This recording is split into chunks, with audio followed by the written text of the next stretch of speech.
आप सभी को प्यार भरा नमस्कार। स्वागत है अद्वैत एजुकेशन में। और जितने प्यारे स्टूडेंट हैं सबको पहले ही बताया जा रहा है कि भाई कभी भी वैकेंसी आ सकती है, और जब वैकेंसी आती है या नोटिफिकेशन आता है तो ज़्यादा दिन का समय नहीं रहता है। मतलब ऐसा कुछ हो जाता है कि जितने टॉपिक है उतने तो दिन भी नहीं बचते हमारे लिए तैयारी करने के लिए। इसलिए 365 दिन लगातार मेहनत करते रहिए, लगातार तैयारी करते रहिए और अपने लक्ष्य पर ध्यान देते रहिए। अभी देखिए कि जैसे कैलेंडर रिलीज हो चुका है तो कैलेंडर के आधार पर बहुत सारे एग्जाम हो रहे हैं, लेकिन पहले भी बताया जा रहा था कि कुछ एग्जाम सरप्राइज के रूप में भी आ सकते हैं। जैसे सीजीपीएससी ने एक अधीक्षक की भर्ती निकाली है, छत्तीसगढ़ में पहली बार ये भर्ती होने वाली है। पेपर का पैटर्न क्या हो सकता है, कितने लेवल का क्वेश्चन हो सकता है, तो ये सब के बारे में तो चर्चा नहीं कर सकते, क्योंकि अभी पता नहीं चला है कि भाई जैसे बार बार कोई एग्जाम होते रहता है तो उसके बारे में एक अंदाजा लगा सकते हैं।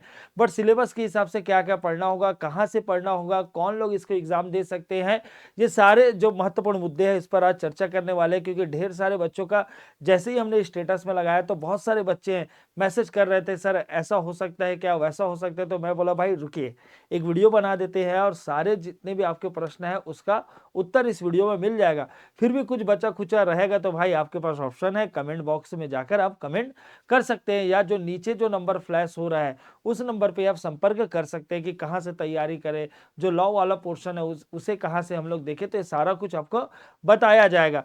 लेकिन पहले भी बताया जा रहा था कि भाई अभी दीपावली के बाद हो सकता है एक नया कैलेंडर आ जाए।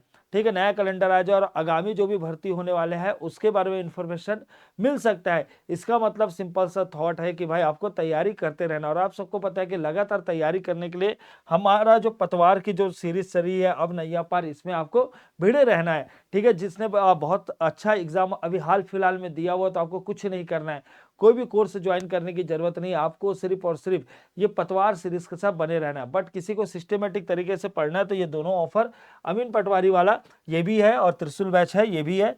ठीक है, और एक और नया बैच लॉन्च हुआ है जिसके बारे में बता देते हैं, यह है मुक्तांगन।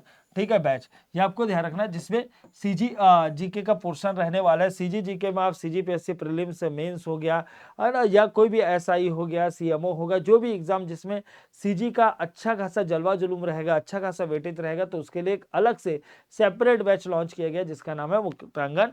सर अगर रिकॉर्डेड की बात किया जाए 777 में है, और लाइव प्लस रिकॉर्डेड अगर जुड़ना चाहते हैं तो 999 में अवेलेबल है। तो ये हुआ सूचना समाप्त विज्ञापन वाला। अब आते हैं पॉइंट पे। ठीक है, पॉइंट पे आते हैं भाई, ये भी जरूरी है ना, क्योंकि बहुत सारे बच्चे अभी भी ढूंढते रहते हैं कोई कहीं पे अच्छा कंटेंट मिल जाए, कुछ अच्छा कोर्स मिल जाए जो हमारे बजट फ्रेंडली हो, तो ये सब बताना भी जरूरी आता है। चलो अब आते हैं मुद्दे की बात। जिस वैकेंसी का इंतजार तो किसी को भी नहीं था, पता ही नहीं था कि ऐसा कुछ वैकेंसी आने वाला है। तो भाई हर बार आप सरप्राइज दो ये जरूरी नहीं है, वो भी आपको सरप्राइज दे सकते हैं। तो छत्तीसगढ़ लोक सेवा आयोग जो है, ठीक है, वो उन्होंने एक वैकेंसी निकाली है। अधीक्षक का पोस्ट है, मतलब किसका, बाल देखरेख संस्था है। ठीक है, महिला एवं बाल विकास विभाग से रिलेटेड है। कई लोग बोलते हैं कि बहुत आपाधापी वाला जॉब है। ठीक है, और दौड़ भाग बहुत करना पड़ेगा। अरे भाई दौड़ने के लिए तैयार है, आपाधापी करने के लिए तैयार है, मेहनत करने के लिए तैयार है, बस हमको एक नौकरी तो दीजिए। ठीक है, तो ये आ चुका है भाई आपके पास वैकेंसी। कई लोग कमेंट कर रहे हैं सर ये आपाधापी वाला जॉब है, दौड़ना। अरे भाई जॉब जॉब होता है। ठीक है, और ये आपको ध्यान रखना, बहुत ही अच्छे है ना पे ग्रेड पर है, ये आपको समझ आ रहा है। सबसे महत्वपूर्ण क्या है सर, डेट स्टार्ट कब होगा। ठीक है, फॉर्म भराना स्टार्ट कब से होगा सर, तो ये आप ध्यान रखना 10 तारीख से, मतलब इसी 10 अक्टूबर से फॉर्म भराना स्टार्ट होगा। सर लास्ट वाला भी बता दो। अरे भाई उतना इंतजार क्यों करना, लास्ट को तो देखना ही नहीं चाहिए कि कब अंतिम है, शुरुआत में ही फॉर्म हमको भर देना चाहिए। जैसे ही अगर आप फॉर्म भरते हैं तो देखो दोनों के बीच 1 महीने का गैप है, फॉर्म भरोगे वहां से तैयारी चालू हो जाता है, और जिस दिन लास्ट दिन फॉर्म भरोगे तो वहां से तैयारी चालू हो जाएगा, तो 1 महीना आपका लॉस हो जाएगा। ठीक है, तो स्टार्टिंग को ही ध्यान रखना है, 10 अक्टूबर से आप फॉर्म भर सकते हैं। ठीक, बाकी आप इतने सारे फॉर्म भरते हैं बताने की जरूरत नहीं है। ठीक है, आपको सारा कुछ पता हुआ है। ठीक, ये आपको ध्यान रखना। त्रुटि सुधार का पैसा बढ़ाते जा रहे हैं भाई, तो गलती बिल्कुल नहीं करना। 500 रुपए शुल्क लिया जाएगा बोल रहे हैं, तो ये सब आपका ठीक है पॉइंट पता है। तो जो भी भरना सॉलिड तरीके से भरना, बिल्कुल गलत नहीं करना। चलो, पोस्ट की संख्या, पोस्ट की संख्या ठीक है सिलसिलेवार तरीके से पूरा बताने की जरूरत नहीं है। ठीक है, बस आप ये ध्यान रखें 55 पोस्ट है। अब आप जिस वर्ग से देते हैं एग्जाम आप उसमें ध्यान दीजिए। तो कितना सर, 55 पोस्ट है, ये आपको समझ में आ रहा होगा। चलो भाई आगे बढ़ते हैं, है ना। ये अब ये सारा कुछ तो आपको पता ही है ना। इसमें सर ये समझ में आ रहा होगा। आगे पे स्केल के बारे में बात करते हैं। भाई पैसा कितना मिलेगा, तो पैसा कितना मिलेगा, तो मेहनत ज्यादा है तो पैसा भी ज्यादा है। पे ग्रेड के हिसाब से भाई 40, ठीक है, 4300 है, मतलब 4300 के पे ग्रेड में बहुत ही अच्छा पे ग्रेड माना जाता है, ये आपको ध्यान रखना। क्लियर है सर। अब बात करते हैं कि सर इसके लिए कौन कौन सी डिग्री की जरूरत है, कौन कौन सी डिग्री की जरूरत है।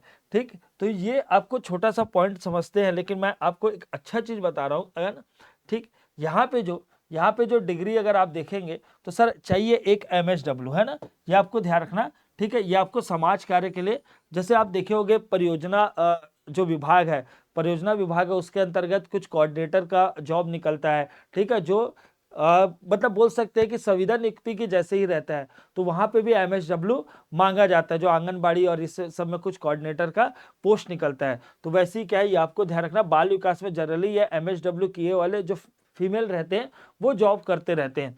ठीक है, तो ये MSW मांगा गया है। उसके अलावा ठीक है, ये समाज शास्त्र, सोशोलॉजी, ठीक है, और फिलोसफी, ठीक है, ये दोनों में क्या मांगा गया, PG मांगा गया है। ठीक है, कुछ समस्या ये भी आ रहा है कि सर जैसे मान के चल सर हमने ग्रेजुएशन किसी और से किया और हमने पोस्ट ग्रेजुएशन PG हमने किसी और से किया, तो उस संदर्भ में हमको क्या करना पड़ेगा। तो देखो आपके पास कोई ऑप्शन तो नहीं है। अगर आप PG है, ठीक है, PG है तो आप डाल दीजिए फॉर्म, ठीक है, डाल दीजिए, है ना, क्योंकि यहाँ पे ऐसा कुछ तो लिखा नहीं है, नहीं तो दोनों लिखा रहता समाज शास्त्र। तो ये एक्चुअली हम लोग जो डिग्री मांगते हैं वो ये देखते हैं कि आप जब पढ़ते हैं तो जो पूछा गया है वो सिलेबस में रहता है कि नहीं, है ना। जैसे आप BEd DEd का मामला था कि BEd वाले छोटे बच्चों को नहीं पढ़ा सकते, पढ़ा तो कोई भी सकता है, लेकिन उसके सिलेबस में नहीं था। ठीक है, बच्चों से रिलेटेड कुछ जो मेन टॉपिक होना चाहिए वो नहीं था, इसीलिए राजस्थान पर जो बताया गया, फिर सुप्रीम कोर्ट गया सारा मामला। ठीक है, तो ये समझ में आ रहा होगा। उसी तरीके से सर ये अगर ये PG आप है ना, ये आपको समाज शास्त्र और मनोविज्ञान में, तो आप डाल सकते हैं। ठीक, और MSW अलग से ये डिग्री कोर्स ही रहता है। सर अगर लॉ पर भी अगर आप स्नातक है तो क्या है, आप इस फॉर्म को भर सकते हैं। तो भाई ये इंजीनियरिंग वाले, ठीक है, ये MBA वाले, आप जितने भी हो भाई साइड हो जाइए। ठीक है, ठीक, बाकी लोग को आने दीजिए। हर जगह आप लोग घुस जाते हैं, तो जितने भी इंजीनियर है, ठीक है, तो इंजीनियर वाले अभी साइड हो जाइए, है ना। आप तो भाई हर एग्जाम में चले जाते हैं जहाँ ग्रेजुएशन है। तो जितने भी और है जो MSW किए, समाज शास्त्र किए, मनोविज्ञान में PG, ये दोनों में PG है या विधि में स्नातक है। तो विधि में स्नातक क्यों दिया होगा, क्योंकि ज्यादातर वाला जो पोर्शन है लॉ वाला पोर्शन है, इसलिए इसको स्नातक वाले को भी अप्रूवल दिया गया है। ठीक, ये आपको ध्यान रखना। ये कई लोग इसमें धोखा खा जाते हैं।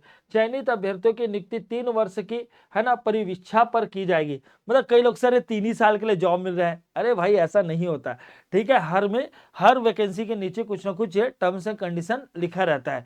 ठीक है, तो ये जनरली सारे लोग पास हो जाते हैं, मतलब 3 साल का ट्रेनिंग और ये सब कुछ कुछ रहता है। ठीक है, तो ऐसा ये कुछ नहीं है। ठीक है, ये सारे लोग पास हो जाते हैं भाई। ठीक, ये आपको ध्यान रखना। वर्ष की बात किया जाए तो बहुत सारे स्टेप्स लिखे रहते हैं, बस सिंपल तरीके से बता रहे हैं। ठीक, कि जो भी छत्तीसगढ़ के वासी हैं उसको 40 वर्ष तक फॉर्म भर सकते हैं, और अगर वो ST SC और नॉन क्रीमी लेयर में OBC है तो वो 45 वर्ष तक भी फॉर्म भर सकते हैं। तो PSC में अच्छा खासा समय रहता है। ठीक है, वो क्योंकि 35 वर्ष है, लेकिन बोला जाता है छत्तीसगढ़ में खूब सारे बेरोजगार हो चुके हैं, उसको ध्यान में रखते हुए मैं 5 जो राज्य सरकार 5 वर्ष की चीज छूट देते हैं।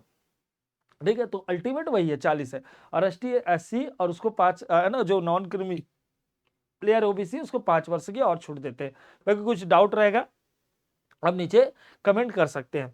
ठीक है, कई लोग ऐसे पूछते हैं सर मैं इस विभाग में हूँ, ऐसा हूँ वैसा हूँ, तो वो आप ऐसा कुछ रहेगा तो आप, ठीक है, पूरा एक तो पढ़ लीजिए, थोड़ा मेहनत आप भी कीजिए। बाकी अगर कुछ नहीं समझ आएगा तो आप नीचे कमेंट करके पूछ सकते हैं। चलो आगे बात करते हैं, आगे बढ़ते हैं। और ये सारा कुछ आपको समझ आ गया, मतलब मेन मुद्दे वाली बात यही थी, कब फॉर्म भरना स्टार्ट होगा, कौन सी डिग्री लगेगी। ठीक है, ये वाली बात थी। और उसके अलावा वर्ष, ये 3 जो पॉइंट रहता है सबसे मेन रहता है। ठीक है, अब ये आपको आगे बढ़ते जाना है। वहाँ साफ लिखा हुआ है कि आप जो भी डिग्री फुलफिल कर रहे हैं, ठीक है, उसे क्या है, जब परीक्षा हो रहा है उससे पहले आपका क्लियर होना चाहिए ये। ठीक है, ये परसुइंग या मैं सर अभी कंप्लीट हुआ नहीं है, मेरा बचा हुआ है फाइनल, ऐसा, तो वहां साफ लिखा हुआ है कि जो भी डिग्री आप फुलफिल कर रहे हैं वो फॉर्म भरने से पहले आपके हाथ में होना चाहिए। ठीक, चलो ये चयन वयन की प्रक्रिया तो भाई बात की बात आएगी पहले। ठीक है, आपको एग्जाम क्रैक करना पड़ेगा। अब मेन मुद्दा मुझे ऐसा लग रहा है, मेन मुद्दा क्या है कि सर इसका सिलेबस क्या है ना, मेन मुद्दा तो यही है भाई, सर सिलेबस क्या है। ठीक है, सिलेबस के बारे में भी चर्चा अपन कर लेते हैं क्योंकि सिलेबस सबसे इंपॉर्टेंट है। ठीक है, तो सर कितने नंबर का होगा एग्जाम, तो नंबर इतना इंपॉर्टेंट नहीं रहता है। ठीक है, क्योंकि अल्टीमेट पॉइंट तो ये रहता है कि क्वेश्चन कितने रहेंगे।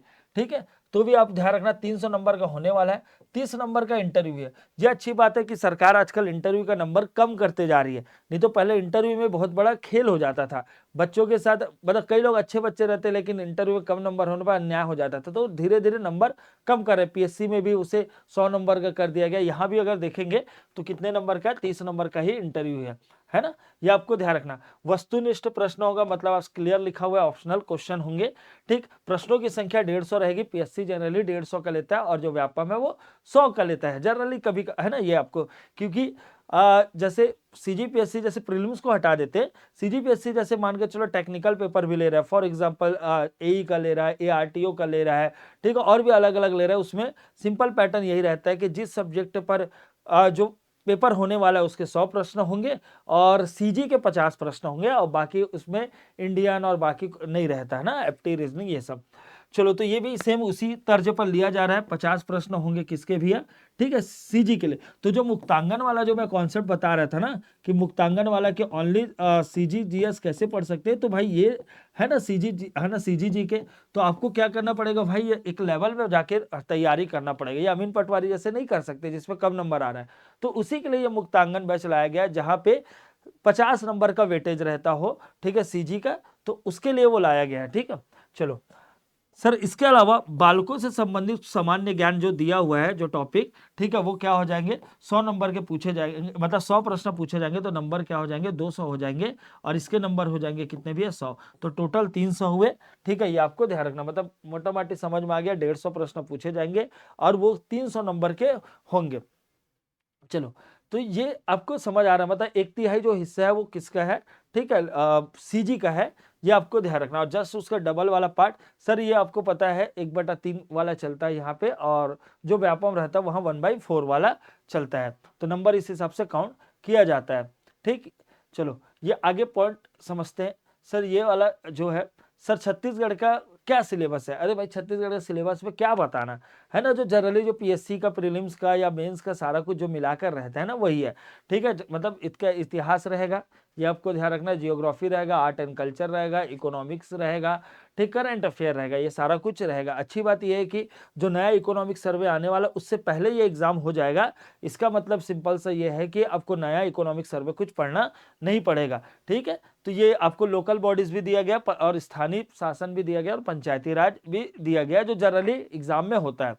सर ये बालक वाला भाई ये तो बहुत ही खतरनाक है, मतलब बहुत सारा सिलेबस इसमें फिट है, मतलब जस्ट लाइक जितने दिन है समझ लो उतने तो भाई उससे ज्यादा टॉपिक है।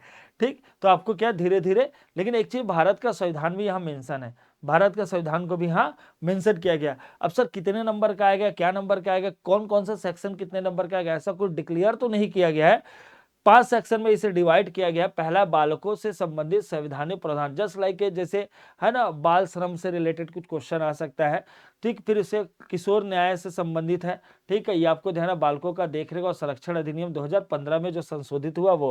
ठीक, तो ये पूरा आप एक बार अच्छे से देख लीजिए, दिव्यांग जन से रिलेटेड भी है, उनके अधिकार से रिलेटेड भी है, बाल विवाह है ना प्रतिषेध से रिलेटेड है, सर बालक अधिकार संरक्षण आयोग ये सबसे रिलेटेड है, सर बाल कल्याण विकास से संबंधित, ठीक है, मिशन सक्षम आंगनबाड़ी व पोषण 2.0 है ना, कुपोषण, एनीमिया, शिशु मृत्यु दर, मृत्यु दर, तो ऐसे योजनाओं से संबंधित भी, ठीक है, पाठ दिया हुआ है।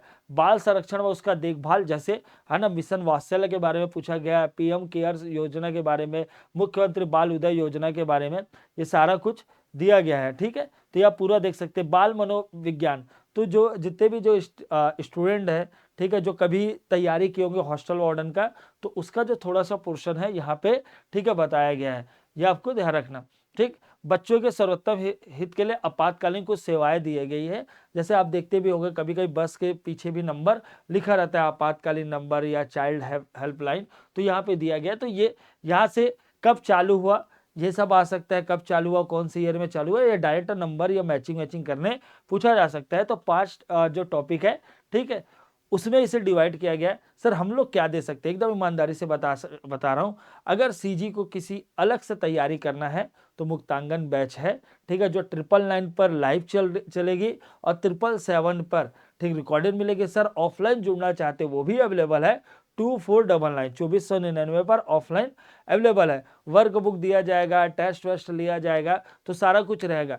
सर ये वाले सेक्शन का क्या करें, तो हम समय आने पर इसका एमसीक्यू करा दिया जाएगा, ठीक है, लेकिन अलग से क्या है, क्योंकि हमारे जो फैकल्टी और अलग अलग चीज़ों में इंगेज है, क्योंकि अभी सीजीपीएससी प्रीलिम्स भी आने वाला है, सीएमओ भर्ती भी आ सकता है, एसआई की भर्ती भी होने वाली है, पटवार सीरीज तो लगातार चल ही रही है, अमीन पटवारी की भी सीरीज चल रही है, तो टीचर बहुत ज़्यादा इंगेज है, ठीक है, इसीलिए ये आपको ध्यान रखना। लेकिन लास्ट में आपका एमसीक्यू और सारा कुछ बढ़िया तरीके से तैयारी करा देंगे। लेकिन फिलहाल अगर आप बात किया जाए तो अभी क्या अवेलेबल है, तो कोर्स जो मुक्तांगन बैच उसमें आप जुड़ सकते हैं। तो ये भाई ये छोटी सी सूचना थी, मुझे लगा कि आप लोग के साथ शेयर करना पड़ेगा। ऐसे हम लोग तो भाई स्टेटस में लगा दिए थे और टेलीग्राम में भी शेयर कर दिए थे, बट बहुत सारे बच्चों की समस्या आ रही थी, तो मैं बोला कि इसमें बात कर लेते हैं। इसमें एक सबसे महत्वपूर्ण बात बोला गया जिसका वीडियो ऑलरेडी हमारे चैनल पर अपलोड हो चुका है, और वो क्या है कि पैसा वापसी के लिए जो हम लोग लड़ाई लड़ रहे थे, तो उस लड़ाई में कम से कम यहाँ मेंशन किया गया कि इतने दिन के अंतर्गत, ठीक है, आपको पैसा मिल जाएगा, कम से कम वो डेट डिसाइड किए। बट हमारी डिमांड तो ये थी कि भाई पहला डिमांड था कि डेट डिसाइड कीजिए, दूसरी डिमांड ये थी कि आप पैसा फ्री कर दीजिए। तो पैसा फ्री तो नहीं हुआ, बट पहला लड़ाई हम लोग जीत चुके हैं। मान लीजिए कि एक डेट पर्टिकुलर डिसाइड हो चुका है कि इतने दिन में वापसी है ना किया जाएगा। जैसे अभी तक सीजी व्यापम वाला जो एग्जाम है, अभी तक किसी का पैसा आया नहीं है, ठीक है, तो इसलिए मुझे ऐसा लगा कि भाई ये एक जरूरी बात थी। और अद्वैत एजुकेशन आपके साथ हमेशा खड़ा हुआ है, चाहे वो लड़ाई की बात हो या पढ़ाई की बात हो। तो मिलते हैं किसी नए सूचना के साथ नेक्स्ट वीडियो में। जब तक आप सभी को अपना और अपनों का खूब ख्याल रखना है। जय हिंद, जय भारत, जय छत्तीसगढ़।